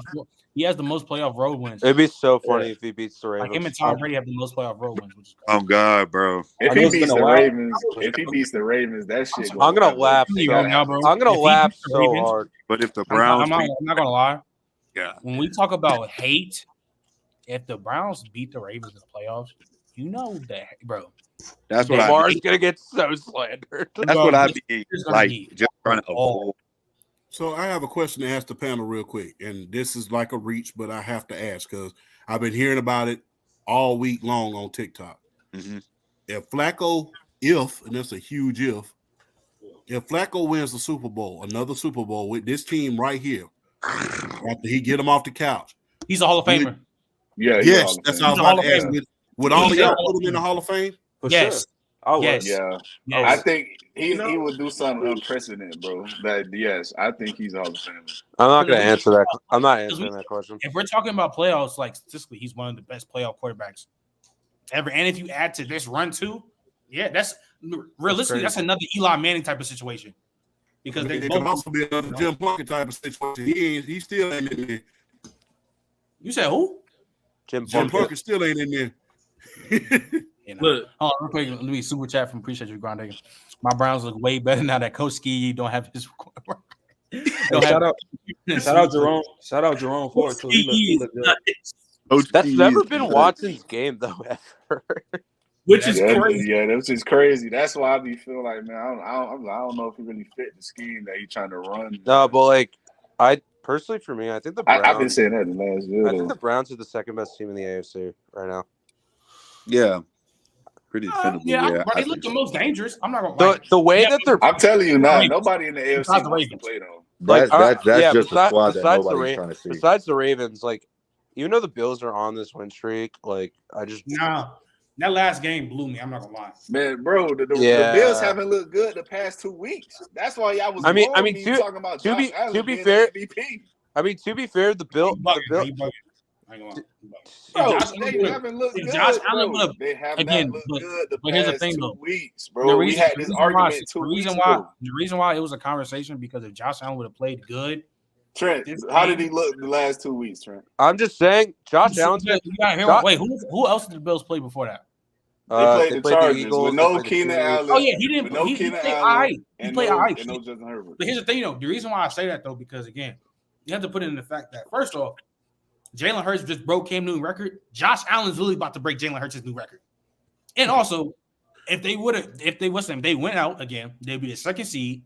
They win the AFC East, and his stats look crazy. Now the MVP is in the dead because Lamar just played a phenomenal game, and bro just looked like a running back. And so that's what I'm saying. If Josh Allen would have played better, yeah, that would. But he didn't. That's my point. Yeah, it's over with. It's over with. It's over with. And that's all I ever argued. I was like, I'm not giving the MVP to a guy because he's just simply winning games, and because we're looking at the overall Lamar statistics. Jackson. You said what? That's crazy. Lamar Jackson before this game. That's crazy. That's not. But like I was saying, I'm just saying. Literally playing okay at best. No, I'm just saying. I'm just saying right now. Josh Allen's gonna be the first quarterback ever to not to win the MVP and have 80% of his team's touchdowns. He doesn't deserve the award. Okay. Tell me this. Where would the Bills be without Josh Allen right now? What would the Ravens? Where would the Ravens be? Better than the Bills. Bad question. That's a bad question.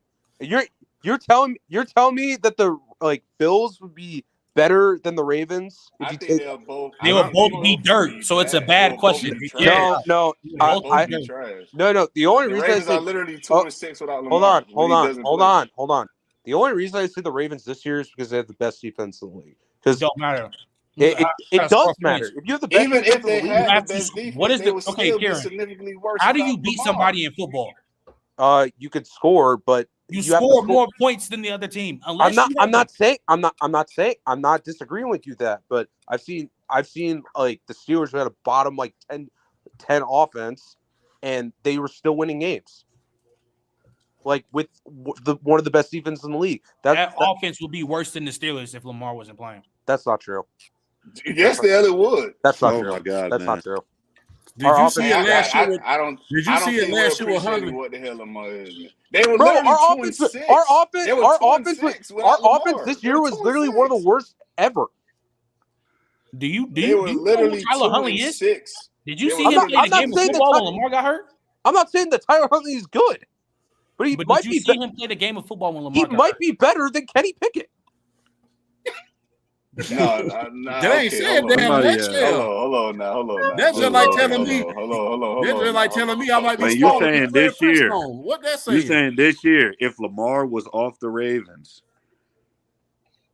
they would still have a better offense than the Steelers? Is that what you're saying? Well, Mason Rudolph is kind of weird, but I guess probably not anymore after these 2 weeks. But I just think bringing up, what would Josh Allen be without the Ravens? It's a mute point because what is Lamar without the Ravens? They both would be dirt. I would say. I just personally think the Bills would be worse this year. Only this year.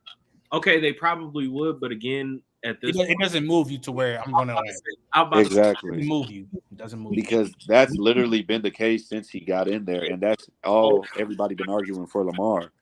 Yeah, we keep beating a dead horse with this MVP conversation. At the end of the day, it's MVP. It's over with. Game over. It's over with. You can disagree. You can disagree if you want to. The fact of the matter is, this is about stats, play against good teams, and wins. If you're talking about those three, check all those. The guy that fits the description, the best. Don't forget impact. Don't forget impact. But that I'm talking about play. That's what I mean when I'm talking about play against good teams. Like, okay, I get you. Like, we Brock watch. Purdy. We have literally set up every week that Lamar has played a quote unquote big game and said, "Hey, this is a test. Let's see if he's for real." And he aced it. Like, at this point, bro, it's over with. Like, I get the Josh Allen point. Yes, the usage rate is crazy. However, I'm not gonna lie to you. He's probably not the first quarterback who was accounted for that. I think he is. I actually think he is, Trey. Really? Because he's almost at 85. Bro, he's almost at 85. He's almost at 85. Like them 80. Yeah. He has bro, more, do you have to understand? You gotta understand. He has more total touchdowns than like almost half of the league. Yeah, I know. Dang. No, like you have to understand. Like you have to understand. I'm not hating on Lamar Jackson. I'm just saying, like, Josh Allen is literally going to be the first quarterback ever to not win MVP and have almost 85% of his team's touchdowns. That's crazy. But you know that's cool. He still doesn't deserve the award. You know what I would have to do? Last word. You just hate. Hold on.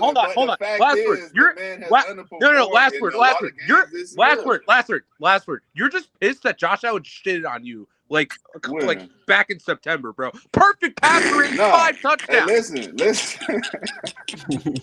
Exactly. Stop talking. Listen. I don't listen. As a Dolphin fan, I can admit that Josh Allen has whooped our ass his entire career. I can gladly admit that because it's undeniable. But the reason I say Josh Allen doesn't deserve the award is because what I've seen him shrink into against bad teams, especially. He looked piss poor in both his games against the Patriots this year. He looked god awful against the Jets to open the season. He didn't look good against the Giants, and he didn't just look good these last 2 weeks. Like, what about good teams? What about good teams? Yo, what about last word? What about good teams? How about against the Eagles? Or before they started sucking? Before they started sucking, but anyway. Listen, but the difference. What about Kansas City? The difference between damn it, that doesn't hold work on, either. time out. I'm about to say, you think the Chiefs look that good? Chiefs, he was balling. No, I think he was balling. I think him and Mahomes were both balling. No, they play good. But my point is that Lamar is doing it against the bad teams and the good teams. And he's doing it against the best teams.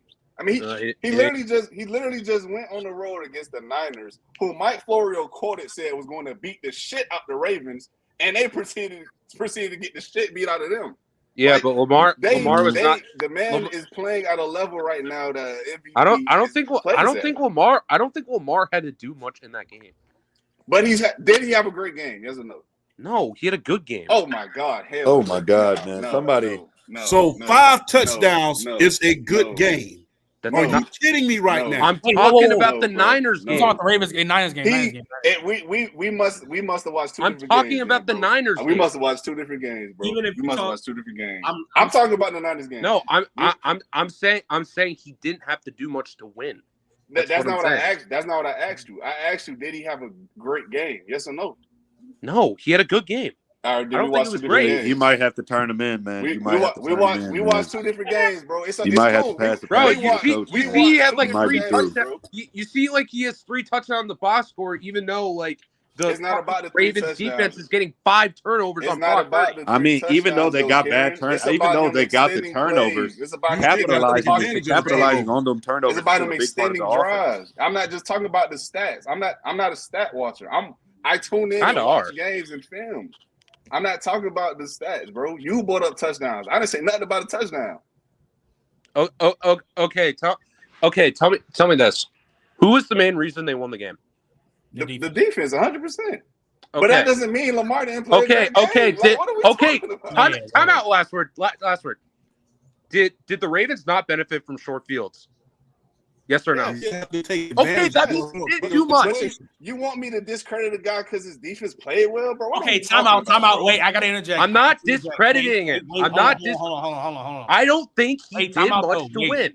Time out to play devil's advocate, just for Kieran's point, because Kieran has a point. Because when this happened for another quarterback, all just saying he played good, he played solid, and it was Brock Purdy. Because that same game when they played against played against the Eagles, they was playing lights out. The defense was playing lights out, and they was having a short field, and Brock Purdy was just doing exactly. No, first of all, I've been higher on Brock Purdy than most people. I don't believe Brock Purdy is just this not Brock, then that's you. That's my I'm not this believer that Purdy is just a success because of the system. I think Purdy makes good throws and throw with really good anticipation.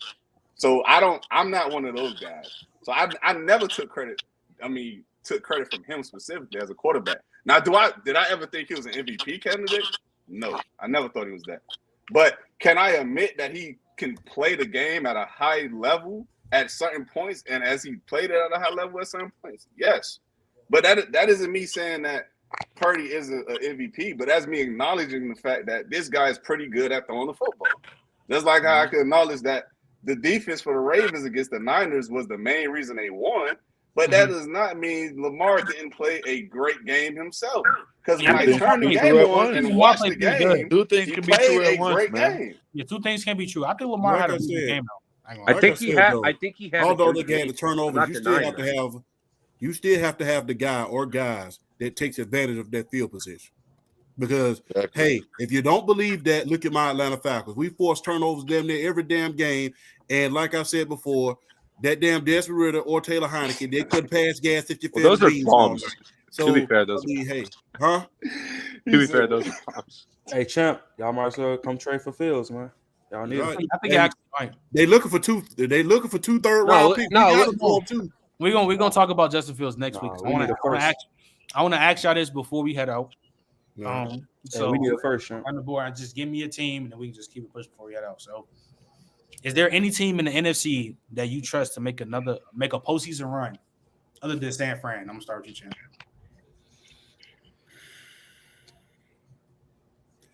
This one for you, Ma. Dallas. Oh Lord, man! Turning the past. To be fair, hold on. Trey, who you think can make a postseason run if it's not either? Rather than San Fran. I don't trust a single one of them. I don't trust none of them, including the 49ers, if I'm being honest. Yeah, because they are the San Francisco Cowboys. I don't at this point, we have to stop lying to ourselves. Like, the NFC is a mess. Like, the AFC to a certain degree. The AFC sucks, bro. Like, everything's like this year is low key.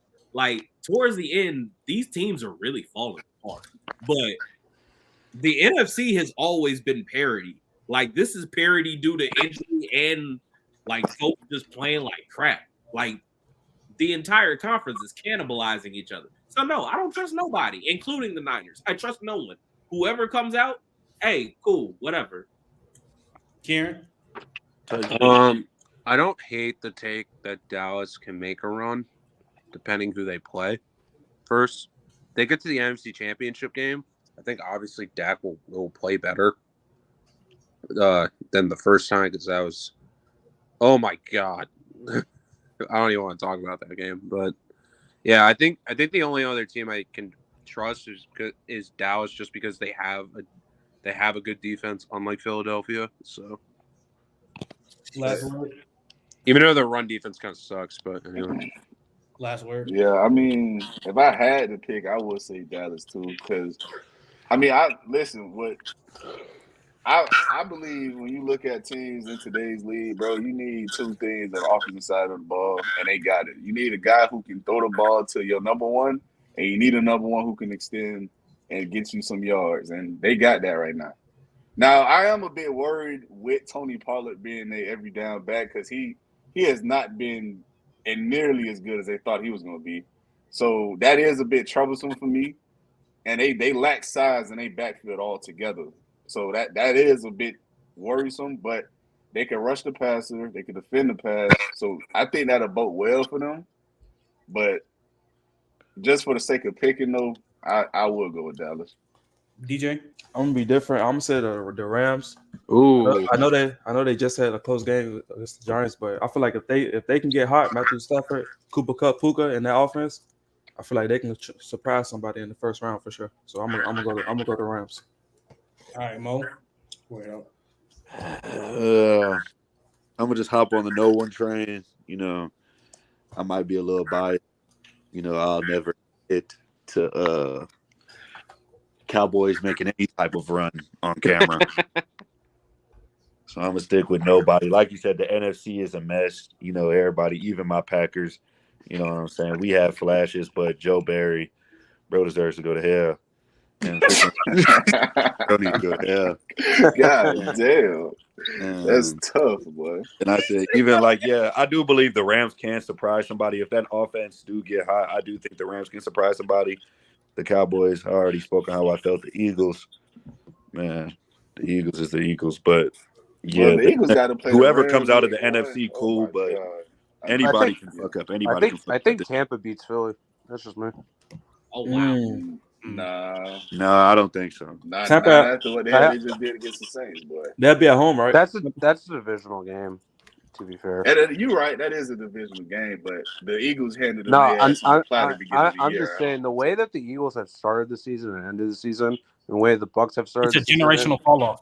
It's kind of like the Bucs are ascending, and the Eagles are just fucking going down the cliff. Yeah, I don't know what's good with them, but nah, hey, shit, we about to hit 2 minute marks. So we about to head out, bro. I appreciate y'all coming out, bro. Make sure y'all subscribe. Appreciate you, Mo, for popping out. Make sure y'all go follow his music channel and his football channel on TikTok, bro. It's fire.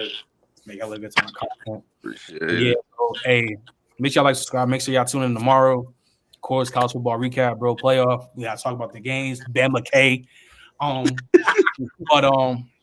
Yeah, bro. And then I might get Dexter Lawrence on from tomorrow or Friday.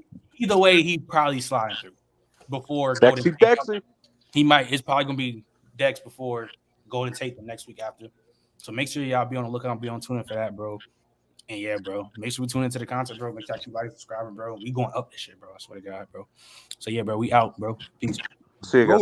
All right,